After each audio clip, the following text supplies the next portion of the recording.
must be our goal and our guide. And all that we strive for as a human family, dignity and hope, progress and prosperity, depends on peace. But peace depends on us.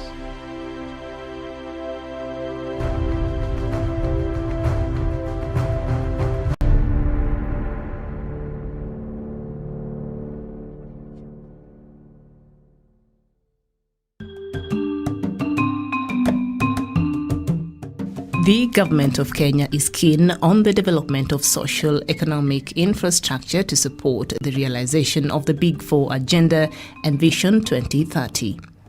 The ambitious infrastructure projects are aimed at opening up the country for business and bolster productivity, particularly in the agricultural, manufacturing and the service industry, as this would bolster employment opportunities. Part of these critical infrastructure projects include the ongoing 27-kilometer expressway linking Nairobi's Jomo Kenyatta International Airport and Nairobi's Westlands. Upon completion, the expressway will exponentially reduce travel times within Nairobi and thus help the country save man-hours, which is being lost in the traffic jams on a daily basis. The Lake Victoria Port Modernization Project to increase cargo handling capacity of the port and to increase Kenya's bilateral and multilateral trading within the region. The expansion of healthcare facilities to facilitate fruition of the country's universal healthcare coverage under the Big Four agenda. By speeding up movement of people and goods, the government is aiming to promote trading through reduction of travel times and costs.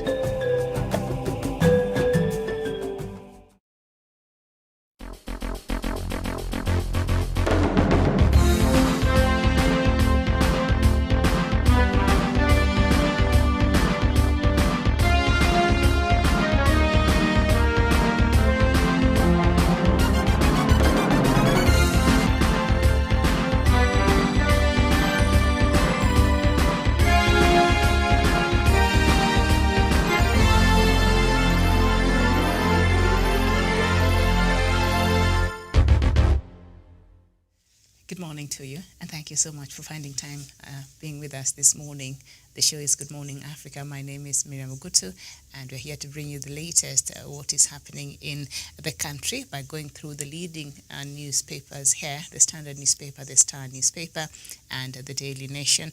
And before I bring in my panelist, I'd like to bring us up to date with the latest figures of COVID-19.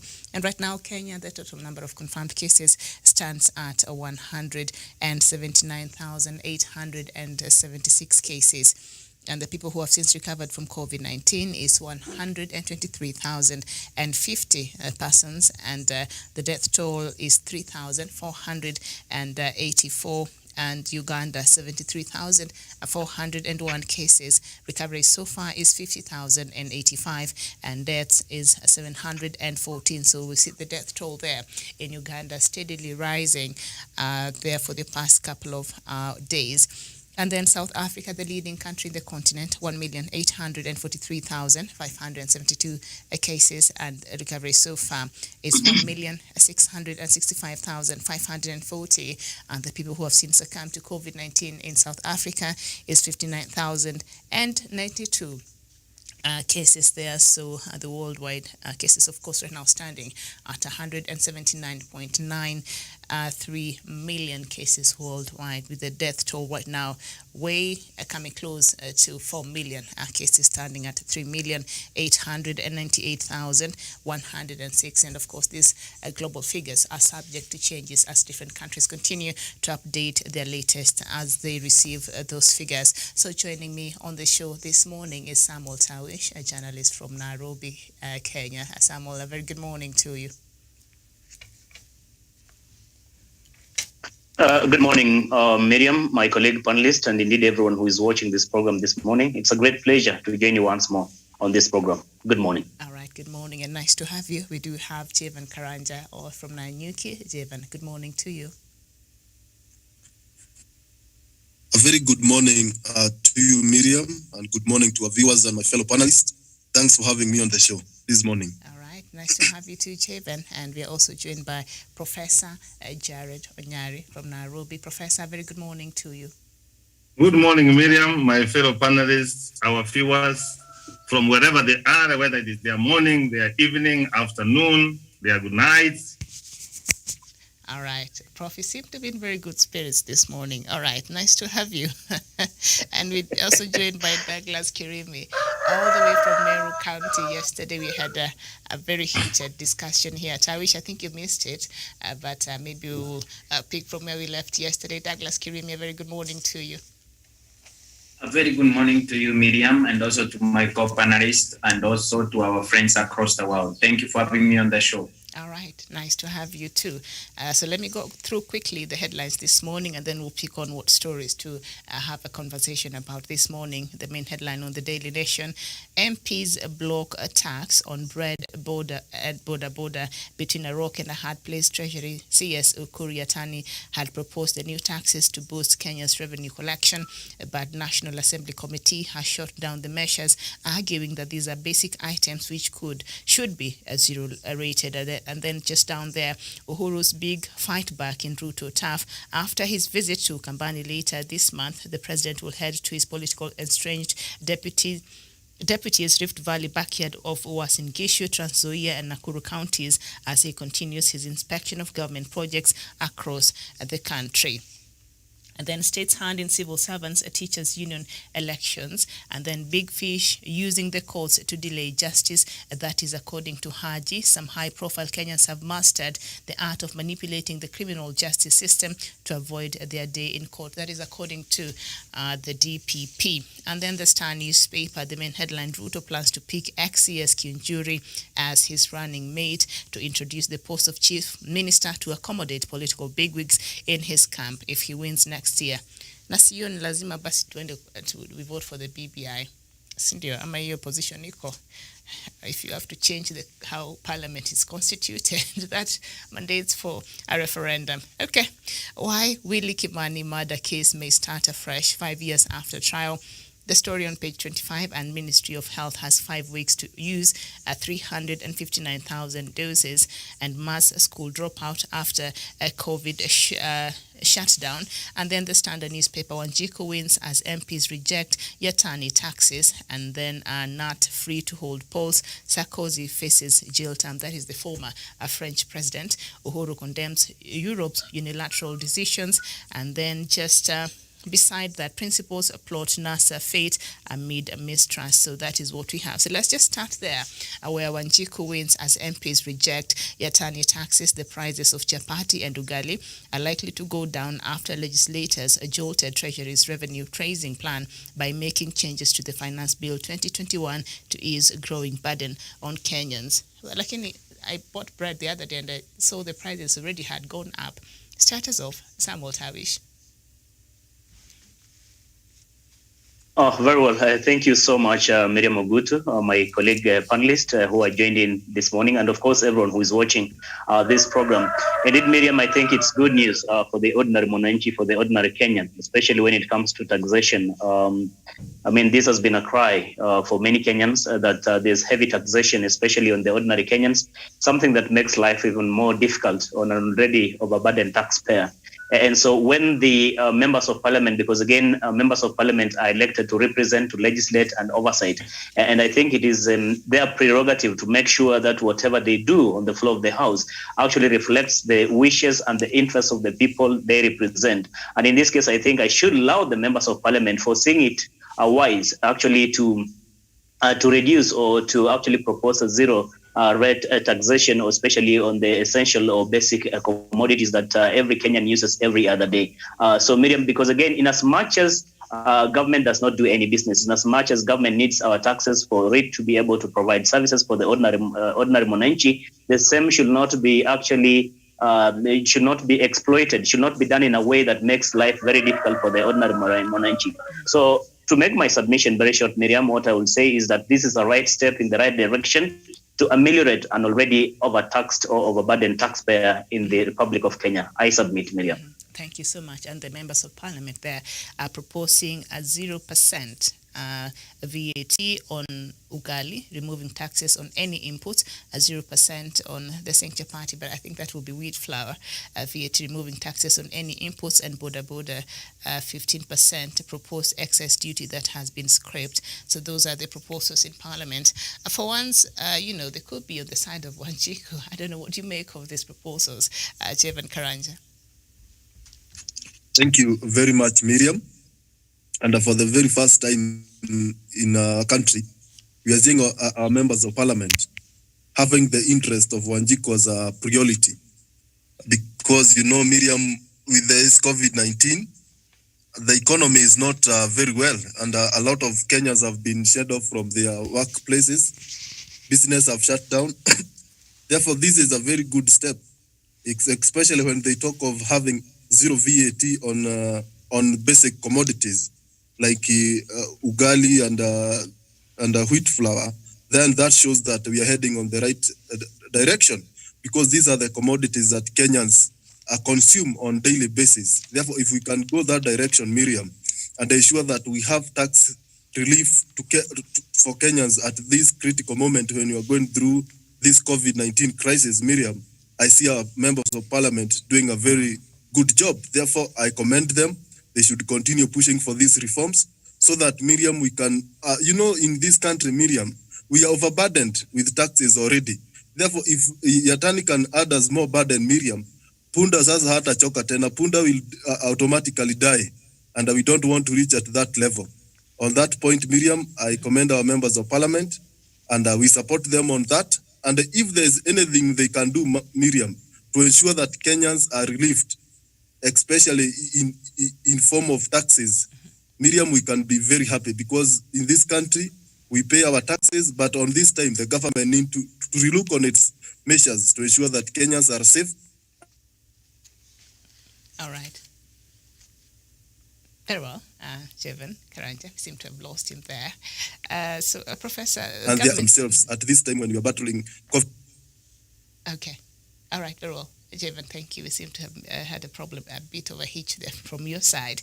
The government is hard-pressed to raise about 3.6 trillion Kenya shillings to take care of the national budget.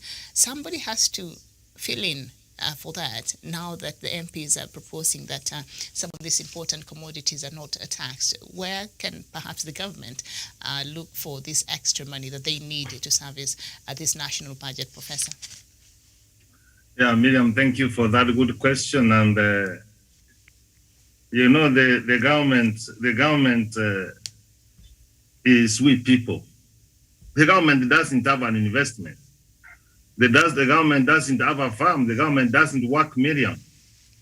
It is us to give the government funds in the form of taxes to offer services to us. And Miriam, I don't want hypocrisy and pretense. Our members of Parliament have saved us. Have saved us from what? Let us not have a short memory, Miriam, not to comprehend things, Miriam. Miriam, you know, as I do, a budget is not an event, it is a process. We go on correcting views, we give our views, and then the cabinet secretary for finance tells us now, this is the amount of money we are going to do, this is what we are going to do, this is what we are going to raise the funds. Then, Miriam, you go and remove those zero-rated and the cabinet secretary has told you this is how I'm going to raise funds. You remove them. It's like now you are shooting down the budget, Miriam. Alternatively, Miriam, Kenyans have been crying that we have overborrowed, Miriam. So if now you tell the minister, no, you are not going to tax me the Tawis and the Chavan, don't you think we are going for more borrowing? Or we are going to stop some of the things we are doing to do, and tomorrow we are going to say, yes, I understand the economy is not doing well, and the point people are not trying to tell us, Miriam, why then these members of Parliament go straight and address corruption? That's where the problem is. That's where the problem is that they are not talking about. They are going on over small things, Miriam. Even the small tax which we correct, Miriam, where does it go? These members of Parliament, they siphon it through CDF. These governors, you see what they do it. Some of the CS and some of the people in the parastatus, Miriam, that's how things are, Miriam. And when we get these people, Miriam, when they come to judicial, Miriam, I've gone around, I've seen Odin Krang to say that the rich people and the crooked people in this country, Miriam, let me know, so they say the rich people may be trouble because there are some rich people who are very straight. Mm-hmm. The corrupt people in this country, Miriam, who have been arrested and been taken to court, they will ensure that they don't have their day in court. The case cannot, it takes 5 years, Miriam, down the memory lane, Miriam. See even the case of this lawyer, Kimani. 5 years again, Miriam, it is going to start afresh. Miriam, don't you think there's something wrong? So be it as see, they are trying to caution the members of the public, but where the problem is, Miriam, if the money which is corrected, Miriam, people don't go and put their pockets, Miriam, then we have got enough money. But we don't have enough money for all of us to do all the government programs because some of these people pocket out the money. How I pray, Miriam, that members of parliament should talk tough and even come with laws we were talking about, Miriam, which fights corruption, Miriam, and which ensures that the money which we correct does not go to other places, Miriam. Mm-hmm. Miriam, if we deal on corruption, there is no need to increase taxes. Okay. All right, Professor. I can vouch for that. Mm-hmm. Thank you so much. Douglas Kirimi, Professor, has told us that the government does not work. We have to take care of our bills, that it does that through getting the taxes from its people. But, you know, a lot of the money goes to corruption, as Professor has rightly put it there. But a section of Kenyans will be happy. They'll, you know, the prices of the things they love so much will not be affected so much, according to these new proposals by Parliament. Miriam, I want to agree with the professor, and also our parliament is very funny. When elections are near, that is when they have issues that concerns Wajiko. That is when they started speaking populist issues and also raising our temperatures and all that. In 2018, Kenyans were crying. 2019, Kenyans were crying. 2020, in the midst of coronavirus, Kenyans were crying. Where was this parliament? They actually said they are not going to cross parliament because they want to debate and talk about issues that affect Kenyans. Why didn't they talk about the issues of MISFRA and other essential issues that attach the people of Kenya and all that? These are populist issues that are cropping from parliament because elections are near, Miriam. Professor said it rightly, and I will repeat, that these people are given 100 million at CDF. Some of them are even in court for misappropriation of these funds. Corruption has been able to grid down this country. When money is allocated to a project, these members of parliament, through proxies or through themselves, will follow these projects, and they still have to the rusty coin. A case in point is the Aurora and Kimwareri issue. Actually, the Kerio Development Valley Authority said that they did not receive over 3 billion into their accounts. And these are the same members of parliament who are masquerading as our saviors in the National Assembly today, Miriam. We need to question their motives of coming up with populist policies and asking the same questions that the professor is asking. The government of Kenya does not work. It can only generate its revenue from our taxes so that they can work for the industry and the service of the people of Kenya and for the good and the welfare of the people of Kenya. But why are they coming up with populist issues? We saw the other day William Ruto trying to tell our members of parliament who are not educated and other aspirants who did not have a degree, they are going to bring up an amendment. Since 2012, where was William Ruto? William Ruto and this crop of members of parliament who are bringing these populistic policies in parliament and the proposals, Miriam, this is something that is not going to work in Kenya. Elections are near, Miriam. It is 1 year to elections, and these people want to jog our mind so that we can see they have been working for us. I don't believe in that. I don't subscribe to that. And these are only punitive measures that they are taking to caution themselves, Miriam. They are only taking these measures to caution themselves from an angry electorate. These are not meant to caution the people of Kenya. This is hypocrisy, Miriam. Where were they in 2018, 2020, 2019, and 2020? And this 2021, when we are suffering from coronavirus, Miriam. These are populist proposals. I don't believe in them. And nobody who in their right mind, Miriam, would be able to vote for these kind of proposals from the National Parliament when we are only 1 year to elections, Miriam. Where were they to save us in the middle of coronavirus? They were only sitting there to receive their allowances. County Assembly is the same. This is hypocrisy, Miriam. I cannot sanitize hypocrisy in the name of saving Wanjiku. There is no Wanjiku that is being saved. They are only doing populist proposals so that they can win back their seats and all that. Thank you. Thank you so much, Douglas Kirimi. All right, so let's turn our attention to, before we get to the visit of President Uhuru Kenyatta, the planned visit to Rift Valley, how about we look at another story concerning the kingpin of Rift Valley himself. DP Ruto plans to pick ex-CS Kiunjuri as his 2022 running mate. The story is on page 4 and 5 of the Star newspaper. Deputy President William Ruto will introduce the post of Chief Minister to accommodate political bigwigs in his camp if he wins next year. The Star can report. I thought that is what BBI is proposing, that they were against, that it's creating positions for people. So he has a similar replica of that. And the DP's team is agreeable to a proposal to have former Agriculture Minister and a TPS party leader, Mwangi Kiunjuri, as his running mate, though the matter has not been settled. The DP has said he will run for president on the United Democratic Party after being shoved out of the ruling Jubilee Party. It emerged that the DP is crafting his 2022 dream team with various regional heavyweights in his Hustler Nation movement, lobbying to catch his attention. Okay, Samuel Tawish. Thank you once more, Miriam. This is a bit funny. Miriam, if anyone is looking for a classical definition of what hypocrisy is in politics, then William Ruto is that example.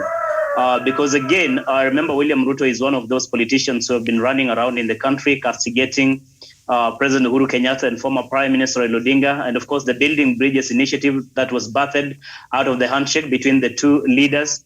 He's been castigating the two leaders, and more so those who are on the side of the handshake and the BBI, that this country does not require positional creation of the same for a few individuals, that his agenda, policy, manifesto is anchored on the ordinary mwananchi, and it's more of a bottom-up approach. It is more of empowering Wanjiku and has nothing to do with power or positions for a few individuals.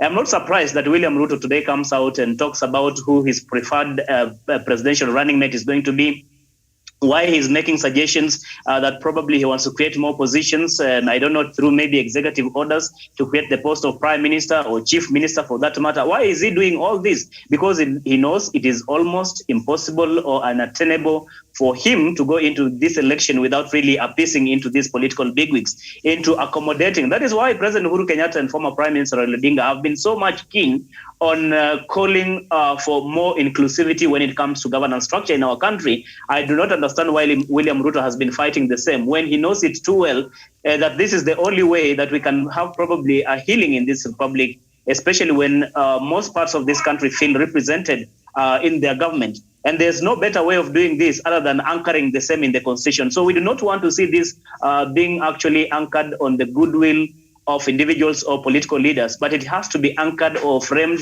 in our constitution so that it is not about a political leader, it is not about who is in power, it is not about the members of parliament, it is about what the constitution dictates. And I think that is what President Uhuru Kenyatta and former Prime Minister Odinga are keen through the Building Bridges initiative. But for William Ruto, is a person whom we understand, a person of double standards, a person who does not have any ideology, a person who does not have any principles. It is more of actually whipping emotions and doing what we will call euphoric politics, but it has nothing of substance, Miriam. That is why you see today is again coming out and saying once he wins election, assuming he wins election next year, then he'll be creating these other positions just because he knows he cannot go to an election with a rigid position that no more position should be created. In any case, how are you going to galvanize this country in terms of support? In any case, how are you going to win the support of the bigwigs, as they call it, the bigwigs of different regions in this particular country? Because again, they're very critical when it comes to winning an election. Professor Nyari and my colleague panelists here will tell you, Miriam, there's no secret about garnering support in most parts of this country other than, apart from going directly to Mwananchi, you also have to win the hearts of those leaders who are perceived to be the kingmakers or the kingpins in those particular regions. You cannot, for example, say you will be going to Luo Nyanza today and you want to win the hearts of the people of Luo Nyanza without going through Raila Odinga. I mean, you'll be living a lie, Miriam. So it is time, I think maybe William Ruto is waking up to the reality for the nature of our politics. Unfortunately, it is late for him. Okay. All right. Thank you so much. Now, Deputy President, and this is according to the Star, this is information that they have verified, and it's true from to reflection of what Ruto's camp is planning to do, and he's planning to introduce the post of the chief minister to accommodate political bigwigs in his camp if he wins next year. The Star can now report, and so that was a key point which he used to criticize the BBI, because he said the BBI's, the main thing is to create positions because of the issue of expanded executive, which he questioned how this will address the issue of inclusivity. But from what we're reading here this morning, it seems to be the same thing as Tawish has called it, hypocrisy from DP's part. Jevon Karanja, what will you call that? Yeah, thank you very much, Miriam. And I'm on record saying that Deputy President William Ruto is a master of double standards. And every time he speaks from both sides of his mouth. One time he was criticizing the BBI that proposed an expanded executive. But today, after being hit hard by the reality, he is proposing the same scenario. Because he have realized, Miriam, to get votes across the country, you must get everyone on board.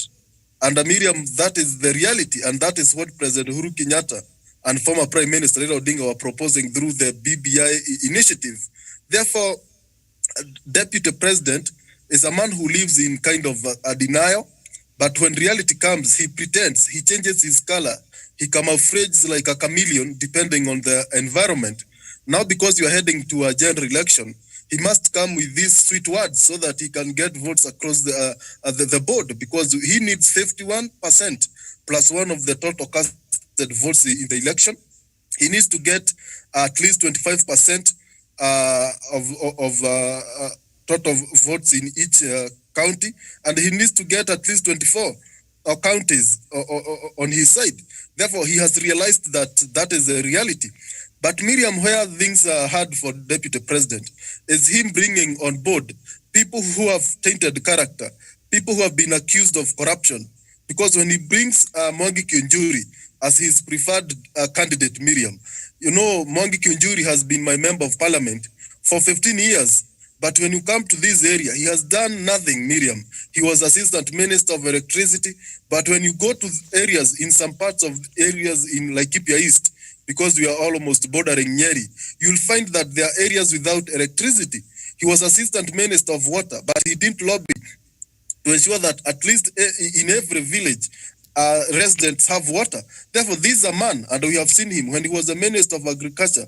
He didn't do much to ensure that Mount Kenya region, where he comes from, where we have farmers almost in every county of Mount Kenya region, get subsidized incentives, get fertilizers, get a good atmosphere to carry on their business, or to ensure that they have good markets. But what he did, he killed the coffee industry, the tea industry, and to some extent, the maize farmers in Rift Valley cried a lot over the low cost of when they were selling their product to National Cereals and Produce Board. Therefore, this combination, Miriam, is a combination that will not take this country to the next level, because these are leaders who have been accused of mega corruptions. These are leaders who, their character, Miriam, they don't even deserve to be in public leadership, because, Miriam, when they were given that mandate as members of parliament, they failed to portray a picture of people who can do great things, Miriam. If you fail, Miriam, to do small things, if you're given lighter responsibilities, Miriam, and you fail to deliver, Miriam, what makes you think when given bigger responsibilities like that of a deputy president, like that of running a country, you'll be able to achieve greatness? That will not happen, and that will not happen in any scenario, because, Miriam, these leaders, even all of us here, Miriam, we have our history. And if our history, Miriam, has been of that of lazy, corrupt, mediocre character, Miriam, even if you are given the bigger position, Miriam, we will take with us our characters. Because if there is something you cannot leave behind, is your character, is your attributes. Therefore, even if These guys happens to be elected as a pair. Miriam will not expect much, but pain, agony, and Wanjiko will continue crying of poor leadership, insufficient economic growth, and so on. Therefore, Miriam, this is just a way of whipping emotions and getting votes from Kenyans. But Miriam, as I said earlier, Deputy President relies much on Mount Kenya as a block for his presidential success. But I want to remind the Deputy President and the Tangataga group that they need at least, President Uhuru Kenyatta got an average of 95% in all Mount Kenya counties. And I would remind Deputy President, he needs to get at least 100% of all total vote cast in Mount Kenya region to at least get the bargaining power to ascend to State House. And Miriam, I don't see that coming to fruition, because Miriam, on the ground, things are not that good on inside of the Deputy President, because we know we have a Jubilee and the ODM merger that might destabilize things. Therefore, these are just political dynamisms. But at the end of the day, Miriam, I wish Kenyans will make the right, wiser decision and ensure that those guys who have failed to deliver on their various capacities are not given a chance to continue with their bad behaviors at a higher level. Okay. Thank you. All right, thank you. Now, in the Ruto lineup, the hot contest is shaping up between Central, Western, Coast, and Eastern regions that are eyeing the three top slots. In his power plan, the Chief Minister Job will be handed to Western in a plan intended to limit ODM leader Raila Odinga's appeal. Insiders reveal that Ruto is wooing at least one NASA chief for wider appeal in Western. The Chief Minister position will be the key cog in the plan to accommodate more players at the top to ensure a national outlook, a senior MP close to Ruto told the Star. That sounds like expanded executive, but in a different fashion, Professor. Miriam, that's really very good, and one does never cease. Something that he had They'll criticized. Yeah, one does. They never cease, Miriam. They will always come in their various manifestations, Miriam. Miriam, let me just start by saying, if I give you my 1,000 shillings, and you cannot be able to account what you did to it, if I give you 1,000, I give you 100,000 or 1 million, will you ever account it for me? Will you? We have given the Deputy President to be the second in command to assist the President, to take care of the resources of this country. And all apparently with Kiunjuri Miriam, they have served very prestigious ministry, the Minister of Agriculture. What history do we have there, Miriam? I don't want to be biased, Miriam, or Kasina, you are a journalist and you can bear me witness, Miriam. Because, Miriam, you have got your history, I've got my history. These guys were ministers of agriculture in the past. What have they done? Destroying the agricultural sector, Miriam. Even the area growing maize in this country, farmers are crying out now. And that's why Kiunjuri was sacked. Bringing Miriam fertilizer, which does not want. And now, Miriam, this is a pair coming up, one as a president, another one as a deputy president. May God save this country. May God have mercy on this country, Miriam. And Miriam, let me tell you, I have told you, you give me your history and your association, Miriam, and I can tell you who you are. I don't need anybody to come and tell me you are so what and so. I look at your record, Miriam.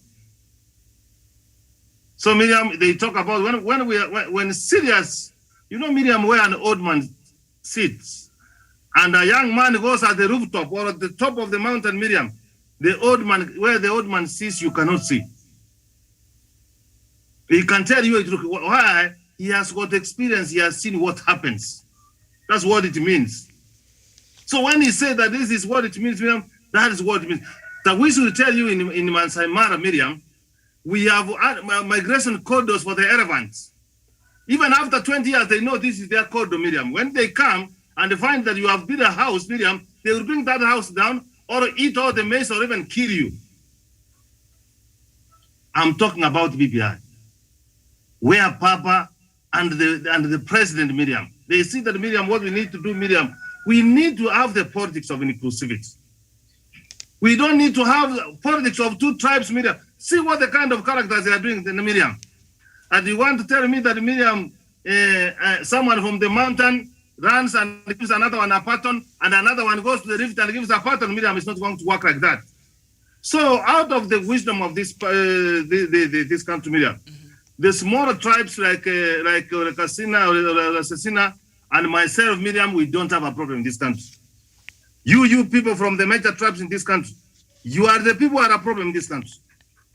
I want to tell you on the countries, the big five. So out of this wisdom, because the people of this country, Miriam, what they need is peace. Let us expand the executive, Miriam, so that the ideas he's talking about is exactly what's in BBI. It's exactly what is happening. When you talk about the chief minister, Miriam, that's our prime minister. It is only changing the language, Miriam. So let us be very honest, Miriam, come forward and say that we need to take this country forward. This country belongs to all of us.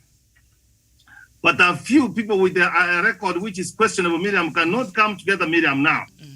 And now they say now he makes Kinjuri a deputy president of this country, or Kasina continue praying for this country. But we are in big trouble. Prof, we are in trouble, Miriam. Prof, some of these proposals, will they not require a referendum if you have to change how parliament is constituted, the chief, whatever, and other positions that he intends to create an expanded executive? That will mean we have to go Yes, for what I'm trying to say, Miriam, when you are limited in your thinking, Miriam, I keep on telling you about Awato. With a short memory, Miriam. Orakasina will tell you, Miriam, this is exactly what we are saying, Miriam. It is that one. Miriam, let me tell you for sure. And listen to me and go to the bank, Miriam. We are not going to have election next year. We are not going to have reforms in this country. We are not prepared to go for chaos. We rather extend the parliament for 1 year extension so we have things right. We don't want by just May next year, people have started moving away from their homes. People are having that fear, Miriam, and I can tell you, I'm a peace expert, I can tell you. People are not, watu hawacha tulia, Miriam, lazima tuongea na tukubaliane vitu, it cannot be. So you cannot come out of the back door, Miriam.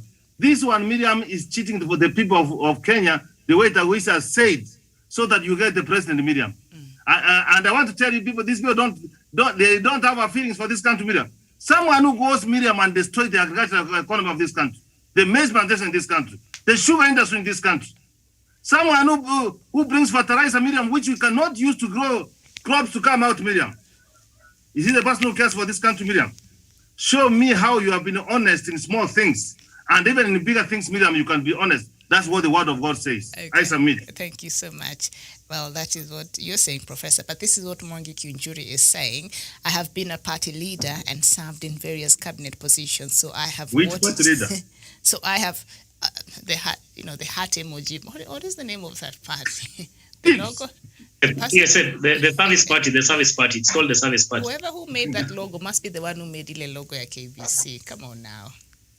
I have been a party leader and served in various cabinet positions, so I have what it takes not only to be deputy president, but even the president. But for now, I support the DP, Douglas Kirimi. How do you see that? How did he serve those positions? Miriam, ask that question. Kirimi wants us. How did he serve those positions as a cabinet secretary? He rooted. Douglas can remind us. He was sacked. Mm-hmm. Douglas, if we were to go by the past.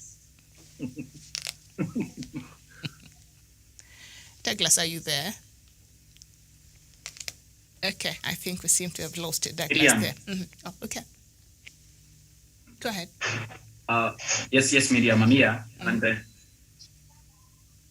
Kinjuri is saying we judge can you hear me, Miriam? By the past. Mm-hmm. I can the point is, at the end of the day, William Ruto is making brands after brand. William Ruto seems to be making brander after brander. After stealing from government for so many years, he goes for a fellow diff to become his own deputy in this presidential race that he's running for president. And Miriam, we cannot be able to exonerate when Mwangi Kinjuri was a minister for agriculture. And when you look at it very clearly, William Ruto does not care for this country. If you bring Mwangi Kinjuri as a person that is going to transform this country, whereas we knew very well what Mwangi Kinjuri did when he was a minister in the Uhuru administration, and also how he served the residents of Laikipia Kiunjuri with his own past, and also declare him persona non grata as far as the presidency is concerned. Because how does two corrupt individuals, people who have served Kenya with impunity and a lot of corruption scandals on their shoulders, come now and claim to have a blueprint to transform this country, Miriam? For 15 years, for over 30 years, William Ruto has been in Kenya on the Kenyan politics, on the national hemorrhage, nothing else but pure plunder and preferring of public resources. Now, when you look at the same people, these are the individuals that want to come and transform this country as a deputy and a president. Miriam, I have no kind words for such people. Because at the end of the day, when you look at it and tell us, we should not re-examine your CV when you are applying for a job, that's a problem. We need to look at William Ruto's past and also his performances and also Mwangi Kiunjuri's. I thought William Ruto as a Bible-carrying history that can sanitize his ticket, but this ticket is dead on arrival, Miriam. We are very happy for them as they go to opposition, and actually as they are prosecuted for the cases that they have committed against the people of Kenya, economic crimes, Miriam. Because this ticket is full of thieves, Miriam. All the people that William Ruto has been sanitizing around are people that are going to form his government in the next dispensation. At the end of the day, Mwangi Kiunjuri we seem to be is a man of a tainted past. Douglas, we seem to be having a problem with your reception there. I don't know if you can work on it. The same Mwangi Kiunjuri has been taking. We seem to be losing you in between what you're saying. We can't really seem to get you very well. So I don't know what you can do about your reception, Douglas, so that you're able to get you clearly. Can you hear me? Douglas? Okay, there you go. We seem to have lost him there today. Douglas seems to be having a bit of a problem with... Let me work on it. All right, thank you so much, and then I'll come back to you. So now let's turn our attention to the story on page 5 of the Daily Nation. Uhuru Rift tour to counter Ruto wave. President Uhuru Kenyatta will next month visit his political estranged deputy William Ruto's Rift Valley backyard on an inspection tour of government projects across the country. Allies of the president say the tour is part of plans to counter what they termed a political narrative by Dr. Ruto that his allies that the Jubilee administration has been unable to implement its plans since the handshake. The Rift Valley tour will see the president visit Trans Nzoia, Uasin Gishu, and Nakuru counties. And it's just the other day after that Madaraka event in Kisumu that we saw some leaders from the Rift Valley coming out and saying, you know what, they feel they've been neglected, and so they also want developmental projects in the Rift Valley region. So President Uhuru Kenyatta must have listened to that, and so he's planning a visit. How do you see that going, Samuel Tawish? Thank you once more, Miriam, for this opportunity. And I think if I got you right, Miriam, you did mention that President Kenyatta will be visiting Rift Valley, the expansive Rift Valley of the former Rift Valley province, of course, the perceived stronghold of Deputy President William Ruto. But again, Miriam, I think what you've said is that he will be going there on a developmental tour and not necessarily doing politics, and not necessarily going to churches, and not necessarily going to whip the emotions of the residents or voters from that particular region. President Kenyatta is more keen and focused on delivering services to the people of Kenya and fulfilling the pledges he made in the run-up to 2013 and 2017 general elections. And therefore, when the president embarks on such a massive grassroots mobilization, and of course, to let the people also understand, there could be so much that his administration is doing. But again, when the same is not brought into the limelight, then people may end up making a foregone conclusion that perhaps President Kenyatta is not doing as much as he has promised to the people of Kenya. Another thing, like you alluded, Miriam, is that while we had the event, the Madaraka Day celebrations in Kisumu just the other month, of course, the first of this month, and of course, the other launch of projects that preceded the Madaraka celebrations in the larger Nyanza region, it tells you that President Kenyatta is not necessarily focused on the backyard of his handshake partner, that is former Prime Minister Raila Odinga only. But again, he's focused on doing all these developmental projects, launching the same in every part of this country. Remember, even before he went to Kisumu, he was in Mombasa launching the Lamu port, I beg your pardon, before he headed to Kisumu. And this time around, he'll be heading to the Rift Valley, trying to launch the projects that have already been completed by his administration, and perhaps even to commission some that intends to actually complete or do before his term comes to an end come next year. And the president has also lined up trips, of course, to the lower eastern region and most other parts of the country. Essentially, what am I trying to say is that President Uhuru Kenyatta is more focused and keen on galvanizing support in every corner of this country, in making sure that he goes to every part of this country and gives or does provide service to the people. In any case, that is why the people of Kenya elected him. It does not matter whether he does not read from the same script with his deputy, William Ruto. The most important thing is that the people who elected him, the people of Rift Valley, largely be it the Kalenjin nation, be it the Maasai, be it the Samburu, the Turkana, or any other community that resides in Rift Valley, the most important thing is that they want to get services from their president. And I think that is what the president is doing. So he does not need to consult. He does not need to get a nod from Deputy President William Ruto to do this. When you have bad manners, Miriam, in a family, for example, and like what President Kenyatta has done with Deputy President William Ruto, he's not saying that he hates the people of Rift Valley. He doesn't hate the Kalenjin nation or the Nandi for that matter. The only problem he has is with William Ruto and the character of the person of William Ruto. And I think away from Ruto, the President Uhuru Kenyatta continues to actually embrace the people of Rift Valley, and is going to be evident by the kind of course, developmental project that the president will be launching, and most of the ones he will be commissioning when he visits that region. Miriam, I submit. All right. Thank you so much. Now, though the exact dates are yet to be revealed, Mr. Kutunyi, Joshua Kutunyi, that is the Deputy Secretary General of Jubilee Party, revealed that said in Trans Nzoia, the president will issue title deeds and then head to Uasin Gishu, that is DP's turf, where he is expected to issue more title deeds and launch the Eldoret bypass. He will then wind up at the region's tour in Nakuru, where he will also issue title deeds and grant the county its city status charter. We know Nakuru has been preparing to be given to be unveiled as the fourth a city we have in this country. And we know this comes on a backdrop of a DP just a few days ago revealing that now he's preparing to vie for the presidency next year using the UDA party. Jevan Karanja, we know, as Samuel Tawisha said there, President Uhuru Kenyatta got tired of what he calls bad manners from his DP, so he was put on a timeout. He's not been attending a lot of events President Uhuru Kenyatta has been, part of. So are we likely to see him accompany the president this time round? Jevan. Thank you, Miriam, for that question. And I want to commend President Uhuru Kenyatta for the good work that he is doing, going around the country, commissioning and launching projects. And that is a very good gesture that the mandate that we gave him in 2017. He is still working on it to ensure that he takes developments to all parts of this country. As he heads to Rift Valley, and especially Uasin Gishu County, where Deputy President was once a member of Parliament, I will not be surprised if I see the Deputy President accompanying the President to his backyard, because Deputy President must redeem some boga points, some political points, as he goes to, as President visits his region, because he will take that moment also to tell the people of the Kalenjin nation that as their son, he has lobbied for these developments.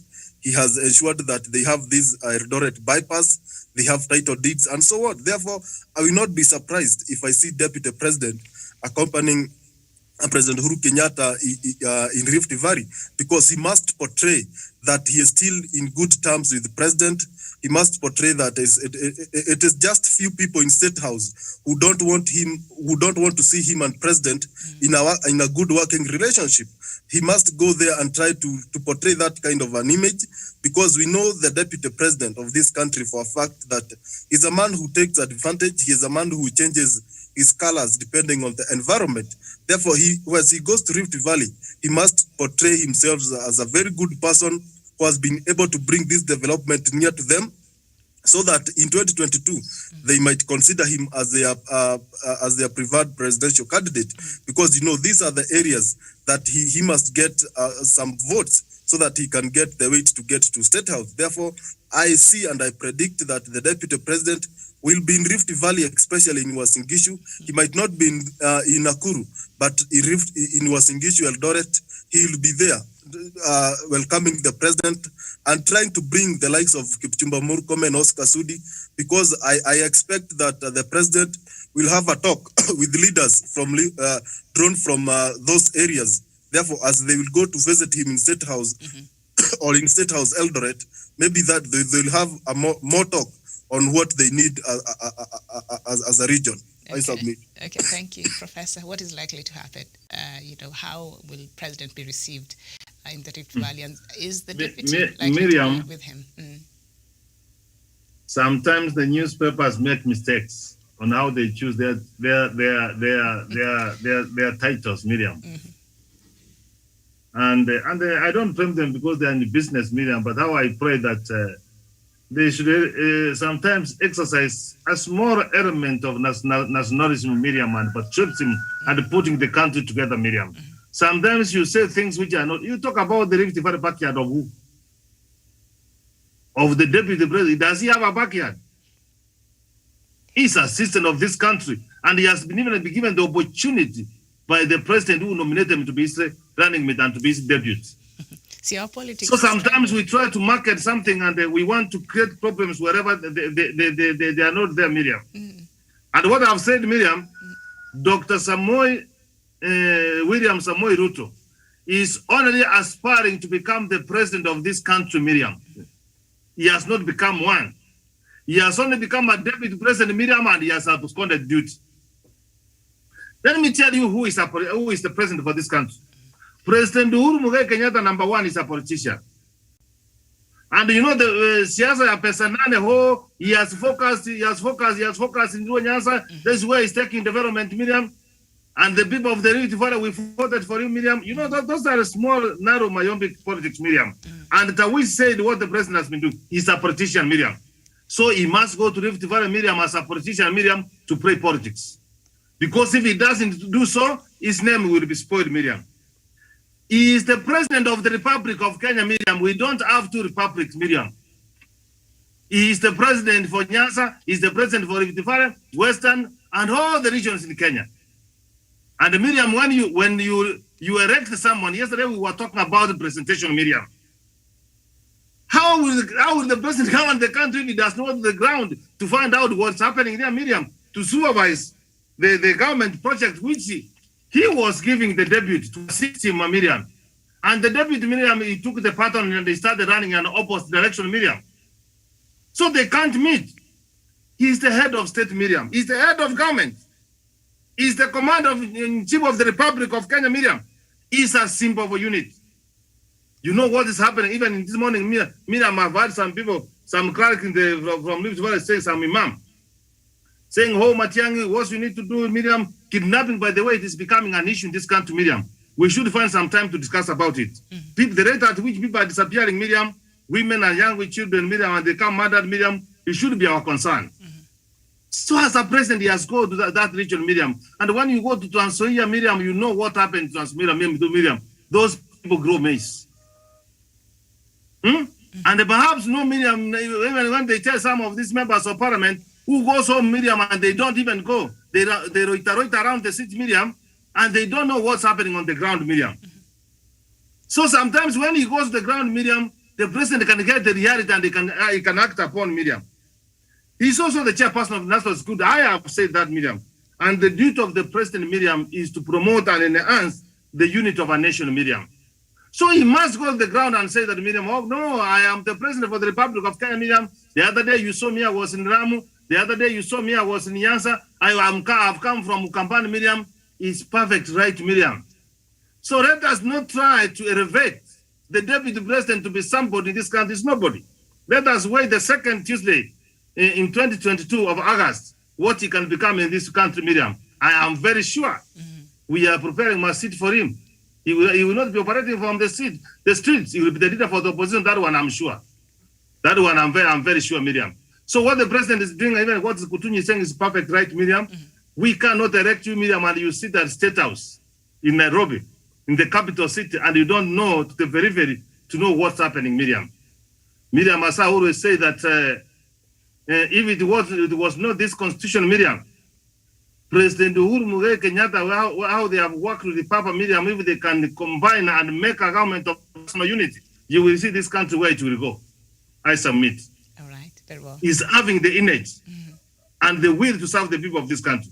You have heard himself confess, Miriam, that 2013, 2017, it didn't work. He didn't go extra mile, Miriam, for, you are a journalist, you find out me and ask him a question, why didn't you work, Your Excellency? What happened during that period, Miriam? But he has said from 9th March, Miriam, what he has managed to accomplish and achieve now, Miriam, is more. And let me tell you, Miriam, someone who was supervising those government projects, Miriam, people were getting certificate of completion, Miriam, and they are paid, Miriam, and when you go to the ground, there's no money, there's no work which done. But now you can see the president is going to the ground, Miriam. If it is a road, if it is a port, if it is a railway line, Miriam, if it is Rapset, Miriam, you can see it and the rest of Kenyans can see. The other time, someone who was supervising the government project, Miriam, he was commissioning projects which are not there. With the ultimate goal of siphoning money, with the corruption we are talking about, I submit, Miriam. All right, very well. Douglas Kiremi. It's not there. Okay, we seem to have lost Douglas there. So that is that, and we shall be looking forward to that tour. So before we conclude, this other, I think, Prof, you brought up the issue of corruption, and the DPP Haji seems to be frustrated by similar things we've been talking about here. He's saying big fish using the courts to delay justice. The story is on page 8, so let's just find out and have a bit of that before we end the show this morning. And some high-profile Kenyans have mastered the art of manipulating the criminal justice system to avoid their day in court, the country's top prosecutor has said.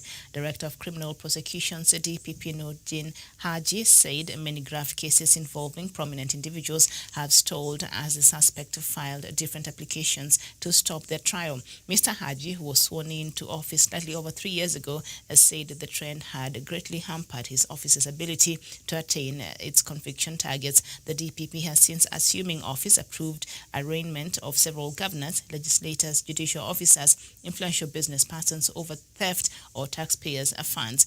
So I'll not go too much into that story, but we get what the DPP is saying. So basically, the laws around our criminal justice, from what I gather, are a bit lenient and have lots of loopholes that allow these big fish to get away with so much. Lakini mwizi wa kuku anafungwa huko. So what can we do? And the people were supposed to look at these laws and make proper laws that are, watertight. Our members of parliament, I doubt they'll be able to do that because a lot of them get implicated in these cases.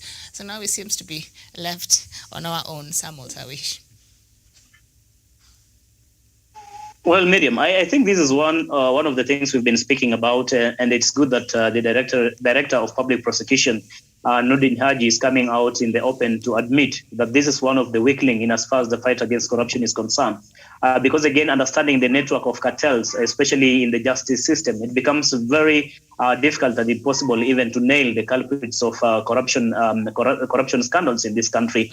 They have invaded the courts, they have their allies in court, and in itself makes it very difficult, Miriam, really to pursue these matters in our courts. That is why even when we swore in the new Chief Justice Martha Koome, we are in the hope and continue to pray that she's going to dismantle this network of cartels that has invaded the judiciary. I call it the jiggers that has infested the judiciary. If we cannot actually fumigate the jiggers in the judiciary, then the whole case and pursuit in the fight against corruption, it will just be a wild goose chase. We may not succeed by the end of the day. Another thing important to note, Miriam, is the synergy and the working together coherently amongst different organs that actually are tasked with the mandate of fighting corruption in the country. The Office of the DCI, the Office of the DPP, the Office of the Ethics and Anti-Corruption Commission, the judiciary itself, and generally the police. And I think also the members of the public, when it comes to whistleblowing, when it comes to reporting the incidences of corruption. I think the fight against corruption is not a one-man's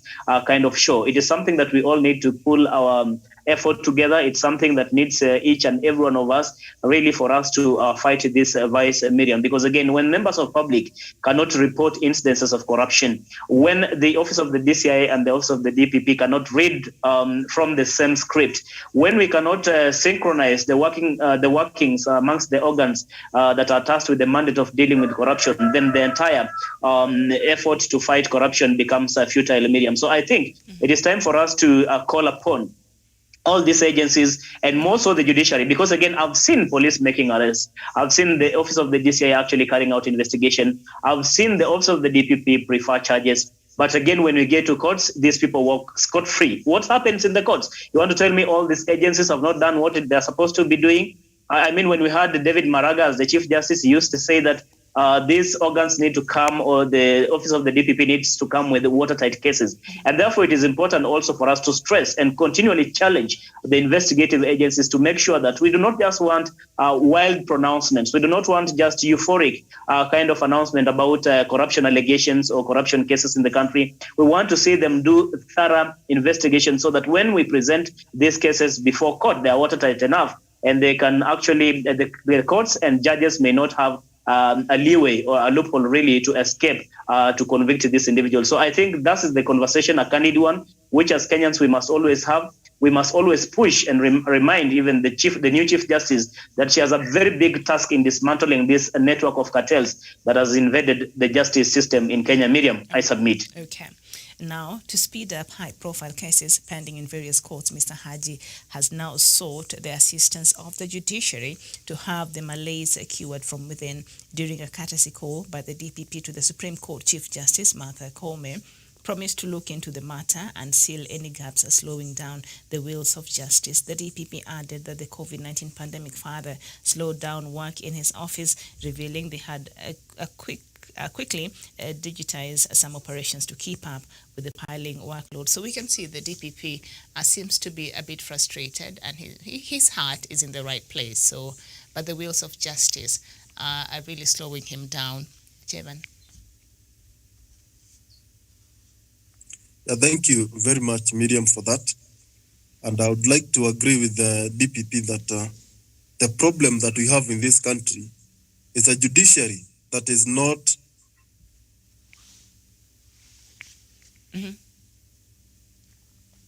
Okay. Another problem from Jevan. in coordination with the other agencies. Okay, go ahead. Yeah, so we end up having some agencies working in isolation.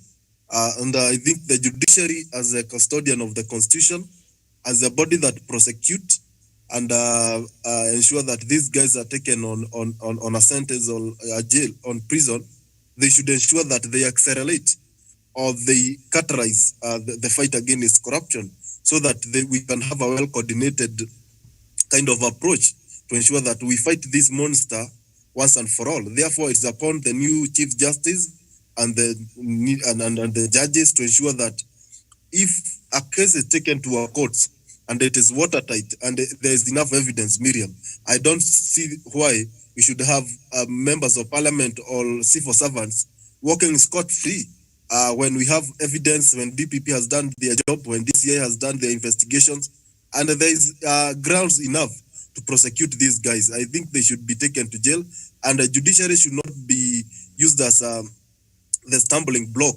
in the fight against corruption. Therefore, it is high time that the new Chief Justice, he has a lot of work to do to ensure that he sanitizes the image of the judiciary, so that Kenyans will maybe stop blaming the judiciary as a setback in the fight against corruption, because we have seen even the judges themselves being accused of high corruption cases. We have seen the deputy Chief Justice Philomena Mwilu and the other judges, Miriam, being accused of corruption-related scandals. Therefore, we cannot have a judiciary that is unclean, purporting to clean the mess in terms of corruption. Therefore, they need also to ensure that they satisfy their name in public, so that we can also trust them. We need to have a clean people investigating or making judgment on these cases. Okay. I submit. All right. And he complained some suspects would feign sickness to stop cases, so much so that the DP's office started demanding evidence whenever they claimed to have contracted COVID-19. Yeah, kwanza waheshimiwa wanakuanga wagonjwa. Professor, end it for us. Yes, Miriam, thank you for that good question. You know, when it comes to corruption in this country, Miriam, you know, I hate corruption. I detest corruption, Miriam. And I do pray for my country that, Miriam, that the people of this country must be able to play by the rules of this country, Miriam. I promote good governance, Miriam. I promote the fight against poverty, anger, and disease, Miriam, and even ignorance, Miriam. That's where I belong. But when corruption comes in, Miriam, it erodes all of this one. It makes people vulnerable, Miriam. After having said, you know, Tawish is my neighbor down there. And sometimes they have got kissy friends who come and guide them in the night and they take our animals, our cows. And then they just disappear to Transmara, and then they enjoy the route, Miriam, and with a few points, Miriam. And when we follow with the police and even and stock theft, Miriam, in the past, Miriam, they can even decide to go and they can kill you. So people became very vulnerable. And people now, Miriam, they come and sat down and say, what are we going to do? They said, sons of so and so is not here. The day he comes here, the animals disappears. So they had around, Miriam, they looked for those boys, and Miriam, it is either they eliminated them or they made them that they don't come to the area. The point I'm trying to raise, Miriam, is this. When it comes to corruption, the people of Kenya wish we must come forward and fight ourselves. The courts are not going to help us. When you hear the director of public prosecution, Miriam, saying that the big fish, you cannot do it, he's a frustrated man. He's saying, now, what munataka nifanye nini sasa? I have got the evidence, I have got this, but I cannot prosecute. I can be taken around and around. So time has come, Miriam, for the people of this country, Miriam, and I have got every cause to worry myself. You heard me talking about kidnapping. It has never happened. Miriam, when we cannot fight corruption, Miriam, and the young people, we are just boarding them from school, from Form 4, from university, every other year coming to the streets, Miriam. If you are a leader in this country, Miriam, if you are a civil servant in this country, is working for this country, Miriam, I know, Miriam, I've done some research. So there are some parts of this country where these big fish cannot go their area in daytime. They just go like a panya and they disappear and come back to the city. That's how serious it is, Miriam. So on corruption, Miriam, I don't want to give a recommendation, but I can see it from afar. And I can add those ones, just like the people say, the Bible says, if you want to be warm, be warm. If you want to be cold, but don't be on either side. God will speak to you. Wale wanaendelea kuibia hii serikali, those who want to get involved from this country, continue rooting. And those of us that wish you don't see red as dead, time will come when the people of this country, Miriam, will even get some of these churches. And you will be worked upon, Miriam. Yesterday, Miriam, you were talking about 30 security guards, Miriam. What is this that you have done that you want to have 30 security? There is something you have done to the people of Kenya. So, Miriam, time will come, even those policemen who are going to guard you, and they know you are the ones rooting from this country, Miriam, they will leave you at the jaws of the crocodile, and Miriam, it will swallow you over the jaws of the lion, Miriam. So my take here is, Miriam, it is either we play by the rules of this country, we follow the rule of law and good governance, Miriam, or we take the law of the Chango. And I can see it from afar, Miriam. It can't take 10 years. It cannot take 5 years from today. If these people are not going to stop this, Miriam. Miriam, you know what happened in 2007? Do you know why people will not go to court, Miriam? It is because people never believed in the judiciary. Because people can even predict what will come out of that judiciary.